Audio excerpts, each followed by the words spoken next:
de lujo aquí en el estudio al doctor Odilar Moreno Grijalva, ya lo conoce usted, economista, abogado, funcionario, catedrático, una amplia trayectoria. Qué gusto, doctor, que esté con nosotros. Buenas tardes, bienvenido al pueblo. Gracias, Janine, por la invitación y saludo a todos tus radioescuchas y pues a toda la gente de Cananea, ¿no? Amigos, conocidos, compañeros. Me he encontrado a muchos. He tenido la fortuna de saludar a algunos. A ver, ahorita que dice que se ha encontrado a algunos, nosotros que vivimos aquí, que bueno, salimos y entramos, pero vivimos aquí, porque yo me voy a Hermosillo, vengo, me voy a Phoenix, vengo, pero regreso y a mí se me hace, pues mi Cananea de siempre, ¿no? Se me hace, pero usted que es, o sea, su residencia es en Tijuana y cuando viene, ¿cómo ve al pueblito? Pues he observado algunas cosas un tanto diferentes. Algunas cosas se ven bien.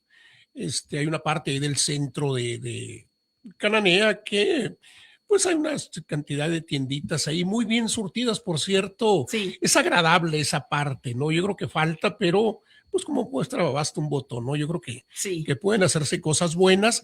Hay partes que requieren atención. Hay edificios viejos que o se restauran o se destruyen. Alguna cosa habrá que hacer, tanto ¿no? así, doctor, porque por ejemplo yo cuando fui a Roma, cuando fui a Italia, los edificios que están en ruinas, allá es a los que pagamos una suma impresionante de dinero por entrar, por ver, visitar y que nos den la historia de lo que ocurrió ahí. Entonces a mí me gustaría que algo así se hiciera aquí, aunque fueran los edificios en ruinas, pero por ejemplo la tienda de paga que se quemó, podrían dar tours, cobrar y demás, como lo hacen en Roma, lo hacen en Italia, nomás que aquí no le sabemos sacar tajada, ¿no? Es que allí hay una oportunidad de oro que se ha desaprovechado. No sé si por falta de tiempo, probablemente sea eso, ¿no? La actual administración tiene poco tiempo, tiene poco más de un año.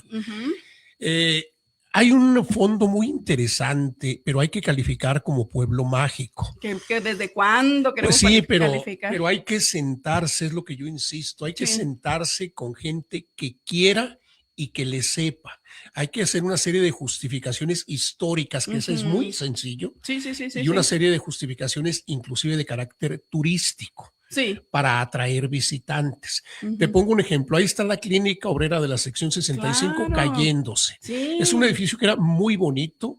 Las bancas en la sala de espera eran de concreto, sin patas, estaban pegadas a la pared y era como una plática de señoras que aunque no estuvieran enfermas iban a la clínica para echar la platicada. Sí, ya iban con el doctor para decir, ya voy a salir de la rutina. A ver, el edificio ese, hasta donde tengo entendido, es propiedad del sindicato minero, ¿no? Es que ese es el asunto. Yo traigo por ahí una plática pendiente con algunos mineros y exmineros. Mira, hay muchos edificios emblemáticos que se están cayendo. El asunto que mencionamos de la clínica tarde o temprano se va a caer, está en ruinas y la están destruyendo y esos edificios se convierten en picaderos, en lugares de drogadictos. No tiene caso. Restaurarla es posible que hacer una inversión muy grande. No, ya, si no se restauró cuando estaba en mejor estado, ahorita ya en ruinas ya es difícil, ahora lo que puede hacer es conservarse como un lugar histórico y la conservación ahí sería de otro tipo. No habilitarla con fines utilitarios, sino con fines turísticos. Sí, como el museo, ¿no? Exactamente. Que tiene recursos federales, que se rescató como la cárcel de Cananea, o sea, también se puede hacer con otros edificios. Exactamente, por ejemplo, la cárcel de Cananea se rescató, pero es muy relativo ese rescate, o sea, al final de cuentas entra uno y hay muy pocas cosas. Pero está. Y está en el centro, hay que evitar que se caiga. Sí, porque hubo un tiempo que se goteaba y era una cosa tremenda y lograron bajar recursos y inyectar. Hay que hacer un programa a lo mejor un tanto ambicioso y hacer muchos viajes desde Hermosillo hasta el centro del país, hasta México, ¿no? Porque son básicamente recursos federales. Hay que estar justificando cada una de las etapas sin desesperarse. El sexenio de la presidenta Claudia Sheinbaum es muy joven. Sí, claro. Quedan 5 años. Entonces se pueden conseguir los recursos, pero hay que sentarse a trabajar. Se pueden hacer convenios con las empresas mineras para hacer recorridos turísticos. Claro. El propio observatorio, aun cuando se vea con algunas restricciones un tanto de lejos, se puede visitar. es muy bonita la vista. Sí, es preciosa. Y hay edificios, por ejemplo, también el edificio del sindicato minero, está prácticamente en desuso. La funeraria de la sección 65 está en desuso. Lo que era la cooperativa de consumo en la parte de carnicería, también prácticamente abandonada. Enfrente lo que era Abarrotes ya no existe el edificio, pero más adelantito, al pie de la cuesta que lleva a la Mesa Sur, había lo que era una especie de almacén de la cooperativa. Entonces, son muchas cosas ahí que pueden, algunas restaurarse con fines turísticos y algunas rehabilitarse. Claro. Definitivamente, claro. ¿no? Sí, hay mucho campo de acción y yo creo que ahorita es el momento porque se vinieron destrabando muchos problemas sociales que habían estado durante décadas, como el pago a los mineros de la sección 65, pero también el apoyo solidario a los mineros retirados. O sea, y hablando de eso, el plan de justicia, ¿cómo vamos en los diferentes rubros, doctor? Porque sí hemos avanzado de cómo estábamos antes de que entrara Durazo, que los gobiernos ya estoy como los políticos, pero los gobiernos, dijera el expresidente neoliberalistas, los gobiernos del PRIAN, pues venían, utilizaban a la clase trabajadora para allegarse de votos, pero nunca les resolvían nada. Entra Durazo y hace el plan de justicia, la propuesta de los diferentes planes también, que son 5 en el estado, y empieza a avanzar esto. Sí, ahí hay que tener cuidado y no hay que confundirnos. Mira, ahorita para concluir el tema de los edificios estos que pueden recuperar, está la funeraria de la sección 65. Creo que sí está activa todavía la funeraria. Siempre la veo cerrada. Aquel viejo balneario del Ojo de Agua, el Hospital del Ronquillo, muchas cosas. Se pueden hacer, pero hay que sentarse a trabajar con calma y generar un grupo de investigadores, pero que a la vez le den legalidad y le den viabilidad económica a ese proyecto. ¿Por qué? Porque a los ayuntamientos se los come el trabajo cotidiano. Sí. Y lo urgente desplaza a lo importante a veces. Sí. Entonces, por eso hay que crear un pequeño grupo especializado. Con especializado no quiero decir ingenieros con doctorado en geología. No, tranquilos. Tiene que ver con historia, con turismo, porque llegarían recursos federales más los recursos que dejarían los visitantes. Aquí, respecto a los mineros retirados y respecto a esta huelga de 18 años, que por cierto, ayer se cumplieron 20 años desde aquella tragedia de Pasta de Conchos. Yo la recuerdo muy bien porque esa tragedia sucedió exactamente el día de mi cumpleaños. Ya me voy a hacer comerciales. Entonces, ayer fueron 20 años, el 19 de febrero del 2006 sucedió eso. Pero en este programa de justicia para Cananea, el gobierno federal involucró muchas cosas que algunas no tienen que ver con Cananea. ¿Cómo cuál? Ese es el asunto. Aquí hay que ser muy listos. Miren, yo le digo a toda la ciudadanía, yo tengo especial afecto por los mineros porque mi padre fue minero, más de 43 años. Bueno, yo creo que todos tenemos especial afecto porque claro. es el corazón de Cananea. Sí, mis tíos, mi padre, hermanos y todo lo demás, ¿no? Toda la demás familia. No hay que confundir justicia con legalidad. Se están resolviendo algunos problemas legales, no necesariamente justos. Voy a poner un ejemplo. Acaban de entregar una cantidad determinada a la gente que estuvo en huelga durante 18 años y se festeja como si fuera un gran triunfo laboral. Fue un triunfo legal, pero no fue justo. ¿Legal o político? Legal. Involucraron las dos cosas, lo legal y lo político. Al final de cuentas se supeditó lo legal a lo político. Porque si hubiera sido legal, y usted que es abogado y le hago la pregunta directa, si hubiera sido legal, se les hubiera conforme a ley. Yo creo que yo siento, pero ahora sí que viene el debate, yo siento también que fue más político. Si no estuviera la presidenta Claudia Sheinbaum, podrían seguir ellos ahí. Entonces, más político, social, que legal, porque yo creo que legal sí les correspondía más, ¿no? Sí, es que ahí estamos confundiendo. A ver. Es legal porque todo mundo firma que está de acuerdo, llegan los recursos, se distribuyen. En el momento que se plasma la firma y es como un acuerdo, no bajo coerción, adquiere el carácter de legalidad. Fue legal, no hay duda, pero no fue justo. Si yo como abogado tengo que escoger entre la justicia y la legalidad, yo me quedo con la justicia. Y te lo digo como abogado. Okay. ¿Por qué fue legal? Porque al final de cuentas se terminó el conflicto y aparentemente quedó todo el mundo tranquilo, pero no fue justo, Yasmín. En un simple ejercicio que hacía hace ratito yo en casa, si a un trabajador le dieron 500,000 pesos por 18 años en huelga, que creo que fue de millón para arriba, no sé. Vamos a ponerle 500,000 para hacerlo rápido o lo vamos a 1,000,000 si tú quieres. ¿De acuerdo? Vamos a hacerlo rápido. Okay. Con 500,000 pesos a alguien que trabajó 18 años.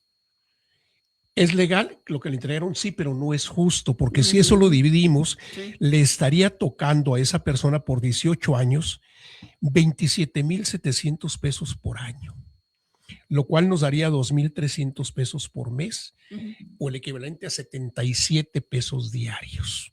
¿Y por 18 durante 18 años?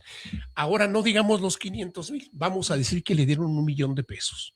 Si le dieron 1,000,000 de pesos, serían alrededor de 150 pesos diarios. 150 pesos diarios por 30 el mes, por 12 meses el año, 54,000. Por 18 años, 972,000. A ver, ¿es justo? ¿Durante 18 años? Claro que no. O sea, no es justo. Bueno, ahí sí ya caemos en lo legal. Tiene razón. Fue legal, sí, pero no fue justo. Legal. Sí. No fue justo porque fueron 18 años. Acorde a las leyes es lo que estipula. Por eso, entonces, aquí cuando se habla del plan de justicia para Cananea, es muy relativo lo del plan de justicia. Me voy a algunos puntos. Sí. Reparación y justicia laboral, dice el primero, atención a extrabajadores mineros, infraestructura y desarrollo social, salud y obras públicas. Rescate de cuerpos en pasta de conchos, que quedaban pendientes algunos desde el 2006. ¿Ese era en el plan de justicia para Cananea? Lo metieron ahí. Atención a víctimas del conflicto minero, la liquidación de trabajadores, en fin. Pero plantean en ese plan de justicia que esto no quiere decir de justicia en el ámbito de la seguridad pública, sino de justicia social. Bien, vamos a ver. La construcción de un hospital regional en Ures con 60 camas y 21 consultorios. A buen paso de aquí a Ures son 3 horas y media, cuando menos. Sí. Nos queda para los cananenses igual que ir a Hermosillo. ¿En qué beneficia un hospital regional en Ures a los cananenses cuando estamos hablando en promedio de 200 kilómetros o poco más? Porque ahí lo que se planteó fue, o sea, lo que se plantea que el hospital regional es el de aquí y no atiende hasta Ures, sino de Arizpe, todos los municipios para acá, y este es el regional. Sí, pero si yo le pongo Cananea, tengo que hacerlo directamente dentro del municipio de Cananea. Municipio es lo territorial. Claro, la extensión territorial del ayuntamiento. Municipio. El ayuntamiento es el que gobierna el municipio. Gobierna el municipio, claro. El municipio es toda la extensión territorial. Sí. Si le llamo plan de justicia para Cananea, bueno, pues lógico es que lo haga en el municipio de Cananea. Bien, luego se habla también, ahí se revuelve el asunto de pasta de conchos en el discurso político. Sí. Pasta de conchos, estamos hablando hace 20 años. Ayer se cumplieron 20 años de la tragedia. Sí. Se involucra, terminan de rescatarse algunos cuerpos de los 65 mineros y demás cosas. Pero en el discurso político se revuelve una cosa con otra para plantear un plan de justicia para Cananea, y se habla pues también de la liquidación probable para los mineros retirados, y se habla de muchas cosas. Queda pendiente para mineros retirados y para mucha gente pues una cantidad importante de dinero por la venta de la empresa, que el famoso 5%. El fideicomiso. De lo cual hay avances muy relativos.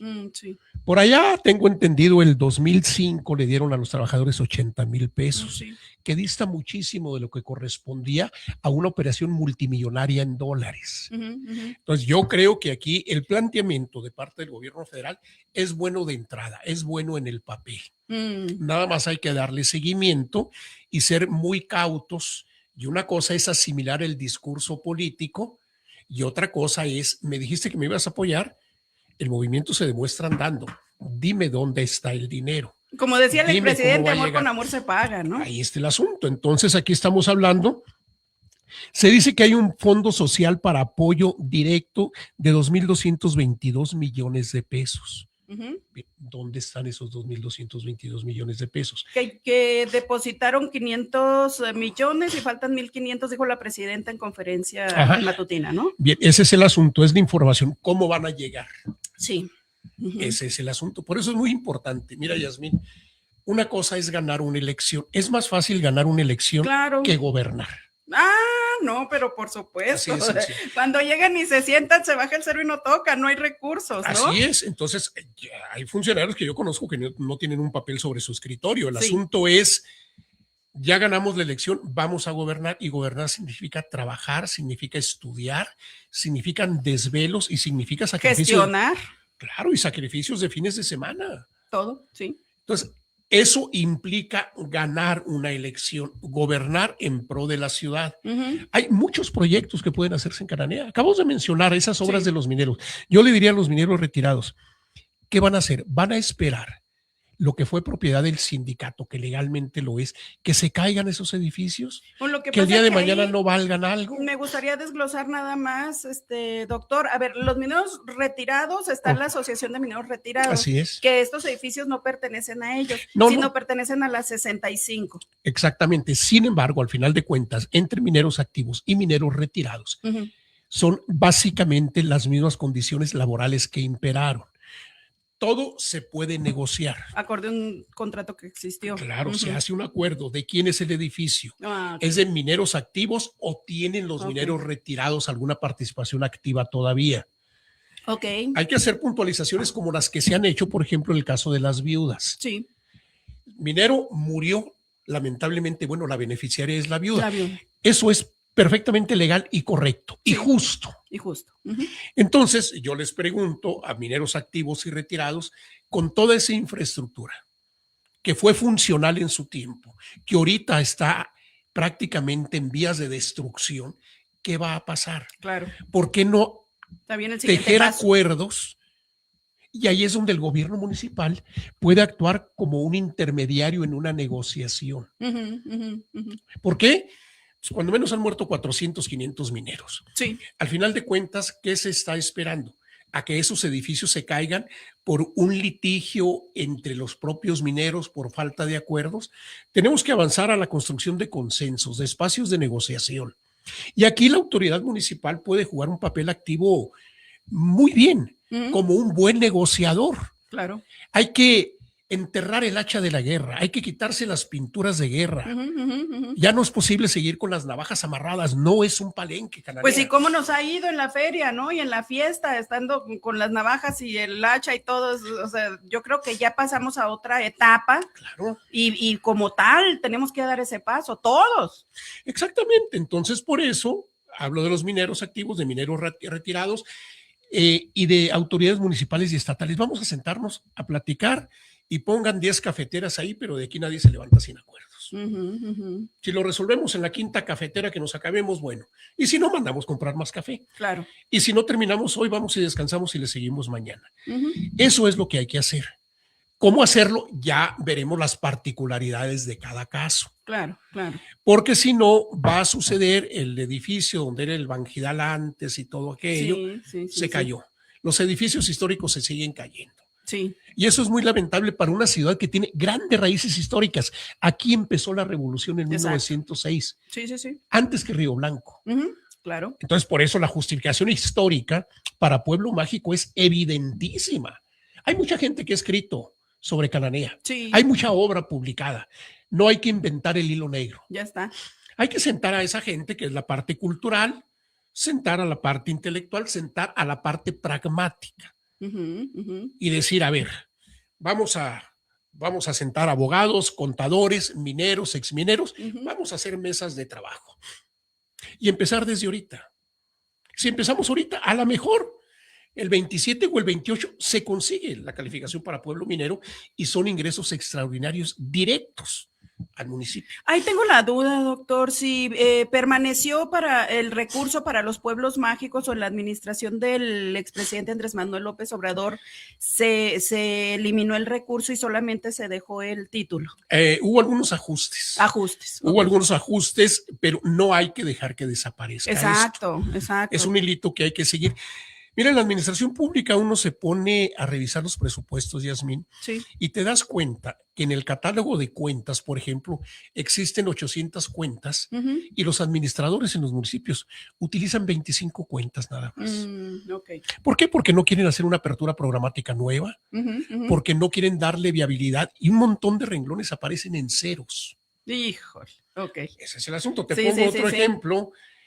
Te platicaba la vez pasada. En el cementerio de Cananea no cabía un muerto más. Sí, ya. Bien, hay mucho terreno. Se extendió muchísimo el panteón municipal. No saldría más barato que el gobierno municipal desincorporara, o el estatal en su caso, de la administración pública algunos terrenos en la salida rumbo a Agua Prieta y pactar con una empresa funeraria nacional. Pongo de ejemplo Galloso, que es una funeraria, que es una cadena nacional. Nacional, sí. Y decir, yo te voy a desincorporar el terreno, tú empresario particular, te lo voy a vender más o menos accesible y tú generas toda la infraestructura. Y haces un cementerio nuevo. Pero ahí nos van a pegar de gritos los del rubro local, que con tanto sacrificio han hecho las funerarias locales, 2, 3 que tenemos. Pues sí, pero el problema no son las funerarias, es el panteón. Sí, el problema es el panteón. Y claro que ese panteón vendría acompañado probablemente de una funeraria, lo más seguro, y quizás una pequeña capilla, una iglesia o lo que sea. El asunto no es donde velamos a los muertos, es donde los sepultamos. En el cementerio no cabe un muerto más. Que en Tijuana sí es, ¿no? Creo.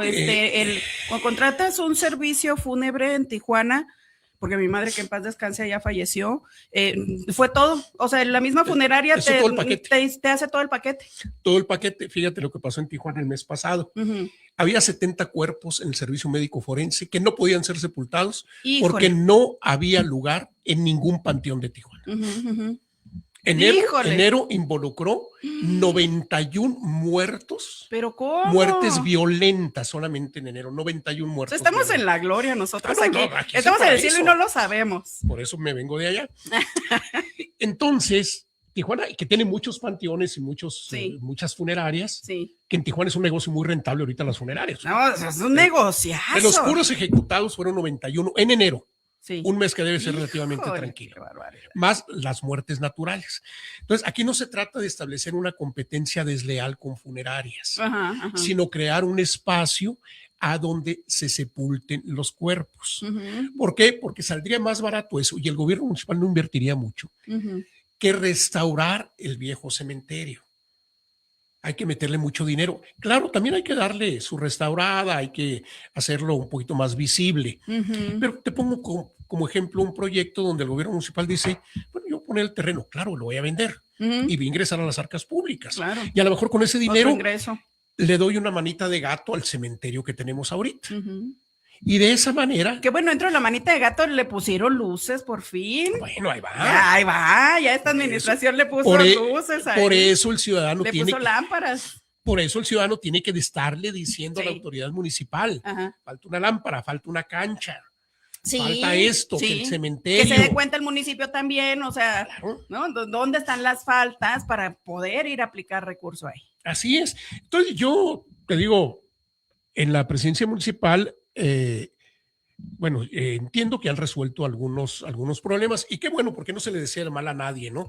Nomás que hay que avanzar un poquito más. Sí. Hay que avanzar un poquito más, hay que meterse en proyectos nuevos, como es el cementerio que te digo que no son egresos para el gobierno municipal.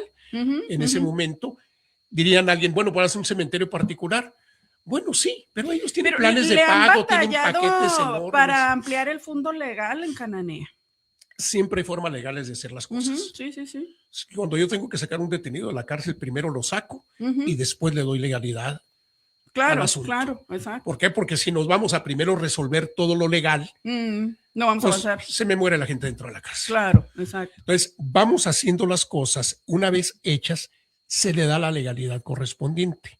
Tratando de no infringir la ley, ¿no? Pero, y te lo digo como abogado, siempre hay formas de hacer las cosas. Y de la manera legal. Sí. No más que sí se ocupa en Cananea inyectarle más dinamismo a la administración pública y también incentivar más a la gente, a la participación. Yo veo los domingos en verano la gente desesperada yendo a ver el béisbol llanero. Lo mismo en el Ejido Zapata que en Cuitaca. En donde se haga el béisbol aquí, ahí va la gente. Lleno de gente. Sí.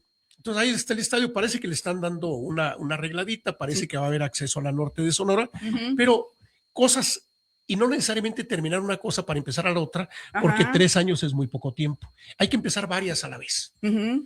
Hay que empezar varias. Sí, porque parece que nos vamos una y hasta que terminamos una, y luego otra y hasta que terminamos otra, ¿no? O sea, es empezar varios frentes, obviamente a forma de que no se nos salga de control, pero a la par, ¿no? Así es, y algunas obras probablemente no alcance el tiempo para terminarlas, pero que sean de tal magnitud, de tal importancia, que el nuevo presidente, hombre o mujer, del partido que sea, no tenga más remedio que terminarlas porque ya hay un compromiso. Entonces, tampoco los gobiernos municipales tienen que tenerle miedo a la deuda. En este país estamos bien endeudados. Hay que tener cuidado. Hay veces que las deudas son manejables. Hay veces que endeudarse sí es una solución. Si en este país nosotros como ciudadanos mexicanos no nos endeudamos, nadie tuviéramos casa. Ni el primer carro pudieras haberlo comprado. Sí. No hay que tenerle miedo. Se duerme mejor en una cama nueva, aunque esté fiada. Pues sí. No me vengan con que yo duermo que tenga los resortes, el colchón. No, yo duermo muy a gusto en el suelo porque no me gusta deberle a nadie. Bueno, y te van a componer un corrido por eso. Pues no, mi amigo. Claro. Hay que sacarse esas cosas de la cabeza. En una cama nueva se duerme muy a gusto, más con estos fríos, aunque la debas. Sí, pues ese es el asunto. Entonces los gobiernos tampoco tienen que tenerle miedo. Si la deuda es manejable, se puede hacer muchas cosas. Hay que tener un representante, por ejemplo, muy activo del gobierno municipal en la Ciudad de México. ¿Para qué? Vete a buscar recursos. Claro. A ver de dónde. A dónde bajas, sí, claro. Pero hay que sentarse, insisto, a revisar todo para no cometer errores, no estar esperando a que el pueblo me pida algo para yo responderle. Necesitamos como gobierno activarnos primero, como si le leyéramos el pensamiento a la gente. Sí. Ese es el asunto. Y la otra cosa es que yo he visto muy activa a la presidenta municipal. Sí. Siempre que vengo veo las actividades y eso, pero también hay que ser justos. El gobierno no solamente es el presidente municipal, en este caso la presidenta municipal. Entonces hay que poner a trabajar a todo mundo. Porque estamos acostumbrados a un sistema presidencialista donde nada más el que preside es el que hace, el que ejecuta obras. Yo creo que sí ha ido delegando la presidenta municipal, o sea, empezó y quiso empezar a hacer todo ella, y después vino en una ocasión también, le sugerimos que empezara a soltar, o sea, que cada quien en su área empezara a hacer, se le está pagando a todos los directores, claro. O sea, tienen que hacer el trabajo, si no, ¿para qué los tenemos ahí? Y le estamos pagando el erario público, ¿no? Así es, hay que activarse todos, regidores, directores. Pero yo creo que sí se van activando, ¿eh? Qué bueno. Yo considero que el equipo se va integrando y que van haciendo cosas interesantes. Mira, les queda tiempo todavía, Yasmin. Sí. Tiene un año pasadito en la administración, hay una buena relación con el gobierno federal, hay una buena relación con el gobierno del estado. Aprovechar eso. Cananea no enfrenta problemas de seguridad pública, como me la pongas, pero no hay problemas de seguridad pública. Claro. Entonces hay que aprovechar eso. Sí. Hay que aprovechar, hay que dinamizar el gobierno, hay que hacer cosas y hay que comprometer al ciudadano también. Oiga, doctor, en 3 minutos, ¿cómo ve las elecciones, las campañas para el 27? ¿Sigue Morena en la delantera? ¿O puede haber algunos otros frentes en Cananea, en Sonora? Pues esta área, porque en California están más movidas las cosas, pero bueno, acá ¿cómo ve?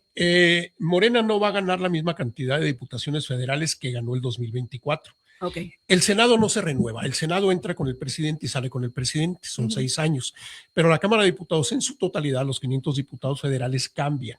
Morena no va 300 de elección popular y 200 128. Bueno, 120. Entre plurinominales son 300 distritos federales electorales de elección directa. De elección los 300 directa. Que ganan. Luego entran por la vía plurinominal nosotros, entre diputados de partido y diputados de representación proporcional. Sí. Total son 500. Ahí el asunto es que en esta renovación probablemente Morena sí alcance a tener la mayoría nuevamente en el Congreso, pero no la mayoría calificada. Ahí la mayoría es la mitad más uno, mayoría calificada son las 2 terceras partes. Terceras partes. Ahí va a estar difícil porque hay algunos distritos federales electorales que va a perder. Te pongo el claro ejemplo de Michoacán. Va a perder algunos con la tragedia del señor Carlos Manzo, se van a perder distritos en Sinaloa, se van a perder distritos en Baja California y se van a perder distritos en Sonora. Se van a perder muchos distritos en Coahuila, en lugares importantes, ¿no? Sí. Zacatecas también, Chiapas, donde algunos gobiernos han sido muy malos. El caso de Campeche con Laida Sansores es un desastre. Baja California es un desastre el gobierno, pero le va a alcanzar el oxígeno democrático a Morena para ganar la elección del 2027. Todavía. Todavía. Yo esto se los digo recio y quedito en las reuniones de Morena. Sí. Yo soy miembro activo de Morena. Se los digo y la gente no lo toma tan mal. Me dice, bueno, tenemos que decirnos las verdades aquí adentro. Claro. Para que no nos las pongan en la cara afuera. No Le va a alcanzar afuera a Morena porque Morena tiene un voto activo y ninguna persona de la tercera edad con la pensión universal la vas a convencer de que vote por otro partido si no es Morena, porque nadie vota en contra de su propia economía. Claro. Entonces, ahí es muy difícil. Fue genial. Es una de las genialidades de López Obrador, la pensión universal. Sí. Hay que decirlo. Pero el infortunio es que mucha gente en el actual gabinete, en el Senado y en la Cámara de Diputados está haciendo un pésimo trabajo y hay niveles de corrupción que deben controlarse. Y la presidenta tarde o temprano tiene que entregar cabezas visibles de políticos que están en alianza con el crimen organizado. Sí. Tiene que entregarlos tarde o temprano. Claro. Para lograr, pues, que el 2027 pueda transitar ella en su segundo, no periodo, en su segunda mitad. Pues de una manera más o menos tranquila. Ha tenido problemas muy difíciles. Sí. Sobre todo con Estados Unidos, ¿no? Sí, y dentro hay una lucha muy encarnizada dentro de Morena. Dentro de Morena, todos los frentes que están abiertos ahí, se habla de 10, más de 10, ¿no? Frentes sí, en todas partes, entonces hay que estar cerca, los gobernantes deben acercarse al propio partido, a Morena, no desvincularse. Y tener cuidado con la gente nueva que llega a Morena, porque hay algunos que llegan directamente de la prisión, algunos, ¿no? Híjole, no, es que ese tema da para otra charla, doctor, porque a ver, sí. Ahora resulta que los que llegaron a Morena son, nada más le falta aquí la aureola, ¿no? Son puros, santos, castos, pero, o sea, son los que salieron del PRI, del PAN, que están gobernando acá, son los que efectivamente, como decía el expresidente, nunca han tenido nada, pero ahora que llegaron a tener, quieren ser igual que los que estaban antes, o sea, es una cosa tremenda. El problema es que Morena no nace, en términos geopolíticos, no nace como un partido político, nace como un gran movimiento nacional. Y en ese movimiento nacional se coló o se adhirió mucha gente sin conocimiento y mucha gente con un hambre ancestral, con ambiciones de muchos años, que creyó que el gobierno lo haría cambiar de posición social, y ahí vemos el deterioro. Bueno, pues da para mucho la plática, doctor, agradecerle muchísimo su presencia por acá, y como siempre es muy agradable la conversación con usted, y gracias por visitarnos. Por aquí estaremos viniendo en promedio cada 2 meses, probablemente en este año, hasta que ya nos instalemos definitivamente aquí, porque ya traigo algunos clientes por ahí con algunos casos legales. Perfecto, pues doctor, muchas gracias. Yasmín, a ti y a tu gentil auditorio, muchas gracias, que tengan bonita tarde. Gracias, el doctor Odilar Moreno Grijalva, nativo de Cananea. Vamos a una pausa.